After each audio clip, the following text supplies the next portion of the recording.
नीली परी और दोस्ती का खजाना। एक दफा का जिक्र है कि समुंदर के ऊपर एक छोटी सी कश्ती में एक लड़की रहती थी जिसका नाम मीना था। मीना को समुंदर से बेपनाह मोहब्बत थी। हर रोज वो कश्ती में बैठकर दूर तक जाती और मछलियों, लहरों और आसमान से बातें करती। एक दिन जब मीना नाव में बैठी हुई थी, अचानक से एक चमकती हुई रोशनी पानी से निकलकर उसके सामने आई।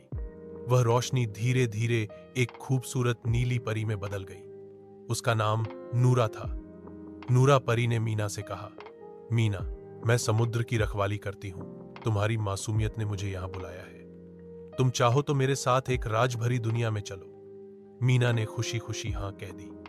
परी ने अपनी छड़ी से जादू किया और मीना पानी में सांस ले सकने लगी।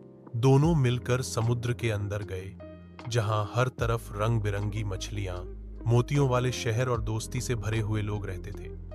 वहां एक पुराना दोस्ती का खजाना छुपा हुआ था, जो सिर्फ वही लोग ढूंढ सकते थे जो दिल से सच्चे दोस्त हों। मीना और नूरा ने दोस्ती का सबूत दिया, एक दूसरे की मदद की, मुसीबत में साथ दिया और आखिरकार उन्हें वो खजाना मिल गया। खजाने में सोना या मोती नहीं, बल्कि एक पैगाम था।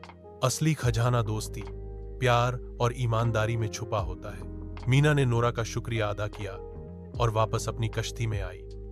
उस दिन के बाद मीना हर किसी से मोहब्बत से पेश आने लगी और लोग उसकी मिसाल देने लगे। सबक: दोस्ती और सच्चाई सबसे बड़ा खजाना है।